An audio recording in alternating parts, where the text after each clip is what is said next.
And is he going to stand with the Obama agenda, or is he going to stand with West Virginians who have a very different view on those issues? And George Carenbauer, former Democratic Party chairman. Look, if Casey's smart, and I think he is, then I think he obviously pushes back against the EPA.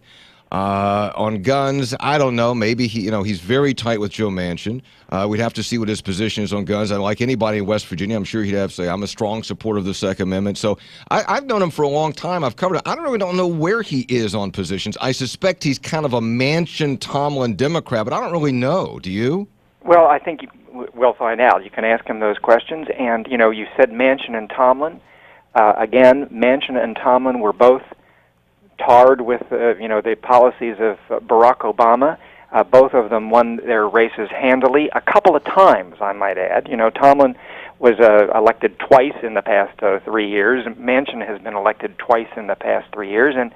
And Mike and his colleagues in the Republican Party have said exactly the same thing about Tomlin and Manchin that they're attempting now to say about Nick Casey or any other Democrat who's George, you're bristling, aren't you? You're bristling, George. You're bristling. I am bristling. You're bristling. It's the same old tune. I mean, and it doesn't work. I mean, they've got this broken record, and they keep playing it, and it's not going to work. Mike, you singing the same song?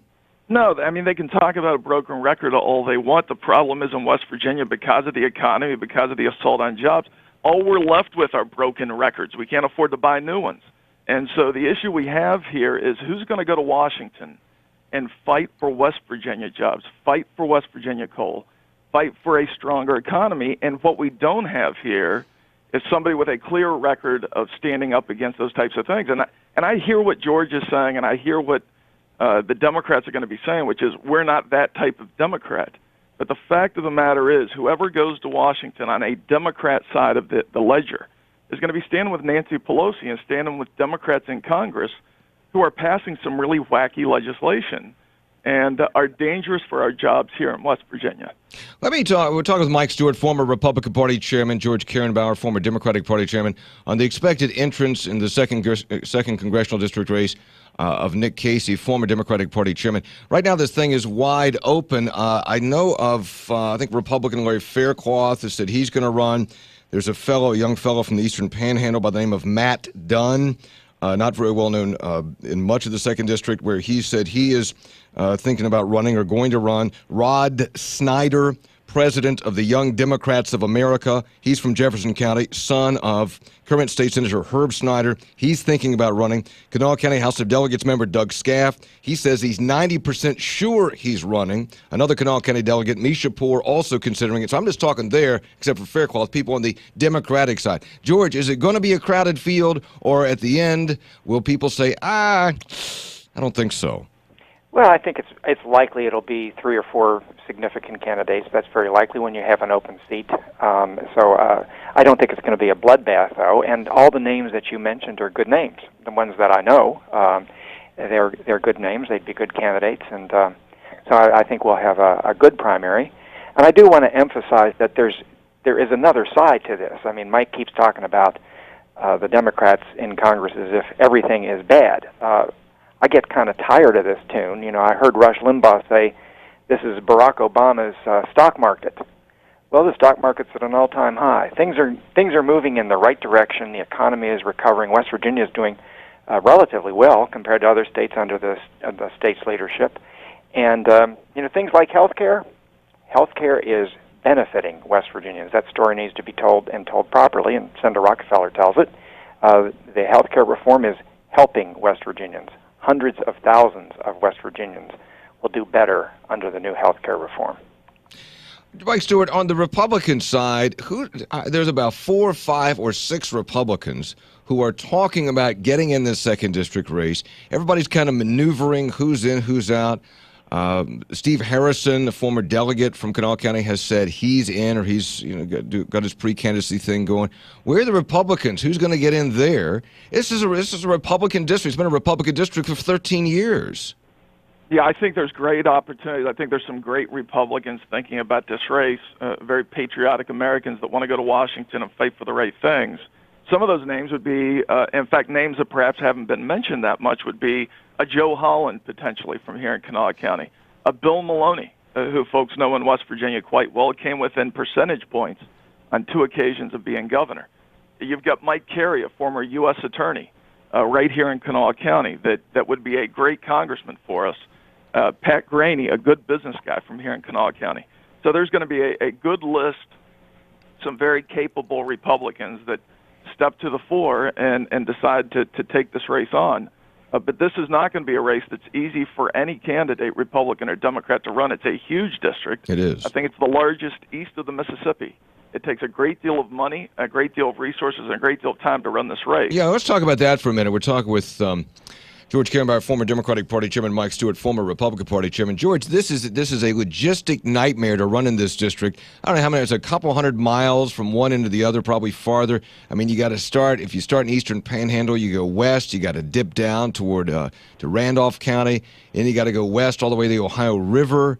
This is a tough nut. And you got Kanawha County, totally different from the Eastern Panhandle. Not an easy place to run.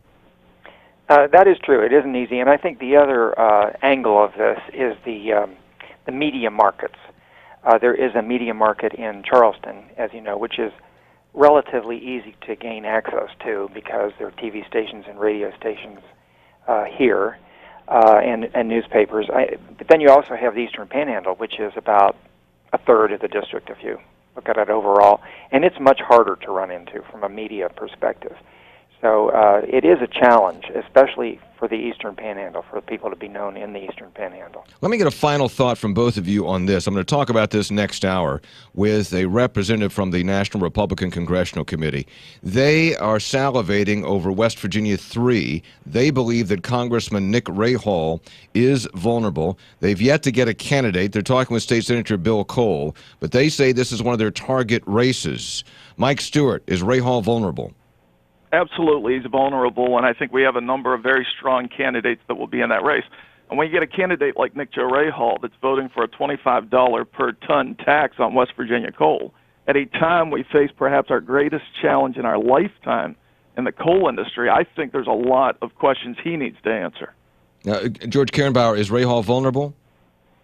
No more vulnerable than he's been in the past. In fact, a little bit less vulnerable, and I've gone over the records of the past several years in which he's run, and he's always won with a significant lead. I don't think there's any more risk in the upcoming election than there was last time when Obama was at the top of the ticket and did particularly poorly in some of the counties in the 3rd Congressional District. But I think you have to look to it. Who's going to be looking out not only for the coal companies, but also who's going to be looking out for the miners and their welfare, and I think Congressman Rahall will do very well when that issue is discussed. You know, people have been writing Rahall's epitaph for years. I mean, ever since Marianne Brewster came close to beating him X number of years ago, everybody says, not everybody, but, you know, the people around the water cooler, maybe hopeful Republicans say, well, this is the year Rahall gets beat. It never happens. Mike Stewart, it never happens. Well, if it were a race as to who has the most job losses serving in Congress, Nick Rahall's got to be right there, and I want to point out that he just voted for a budget that Nancy Pelosi didn't even vote for. So it's a pretty remarkable position, and I think that there are some good Republicans that will be in the race this time. He's been an entrenched Democrat that has gone to Washington and without apology has supported this administration and some pretty strong liberal policies.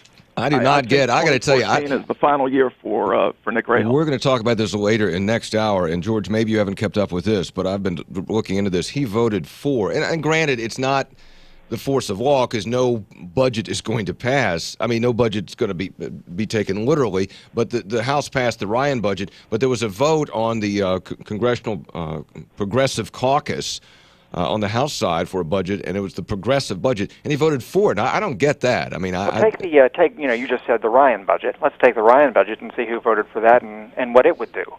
So I think anytime you're talking about a budget, you can take a part out of the budget. I remember once in the Eastern Panhandle, there was a state Senate race about, this candidate had voted to put TVs in prisons, and the candidate didn't know what in the world they were talking about. Well, it was some little line item in the overall budget.